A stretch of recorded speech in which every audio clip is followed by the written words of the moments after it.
to be like more independent, more like autonomy, more individual, and the family is like the nuclear family, like mom, dad, and the kids, and it's not like a big reunions like just in special moments. So when we talk about gender roles, like in Latin America, it's still like really traditional gender roles. Like the men's are the providers, and the women's are like the ones that take care of their home and the children. And it's really very patriarchal society.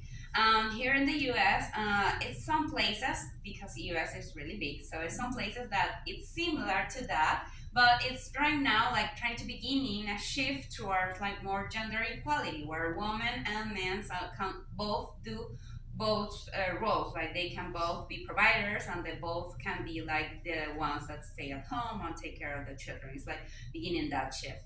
When we talk about religion in Latin America, tends to be like this big religion thing, like everybody is religion, and like the most commons are Catholic and Christian. Like it's really rare that somebody else has another type of religion or they're agnostic or like don't believe in anything in that. And here in the US, because they have like a lot of diversity, you have like a lot of religion freedom.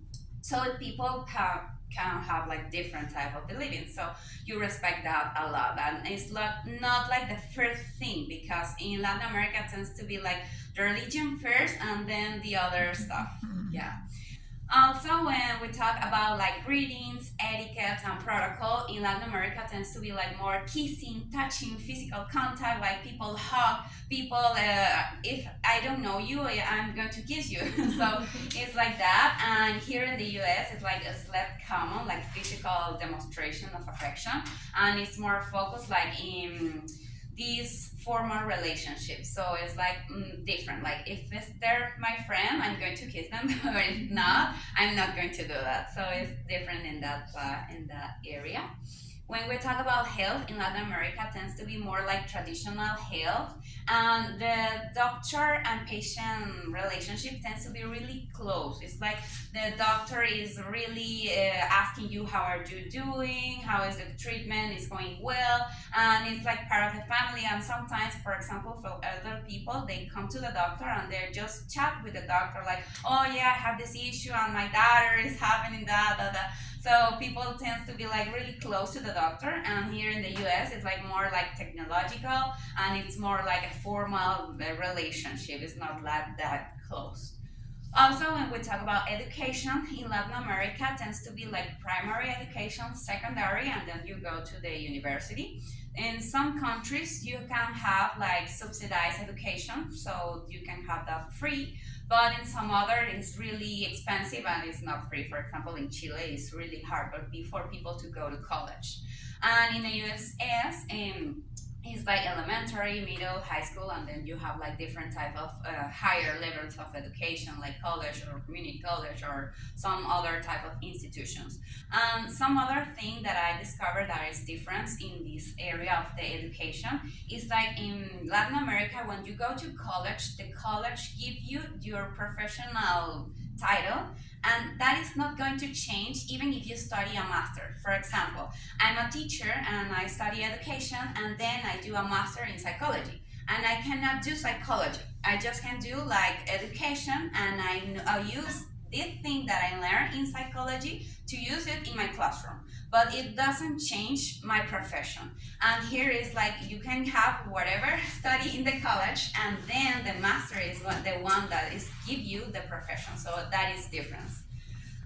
Children over 6 years, like 6 to 12, for example, they have some similar attitudes, but they also have other ones. For example, they can have like a decreased interest in the usual activities. They used to like to go play with friends and they don't want to do that anymore. They like to sing and they don't want to do that anymore. Like they don't want to do the usual things that they were doing.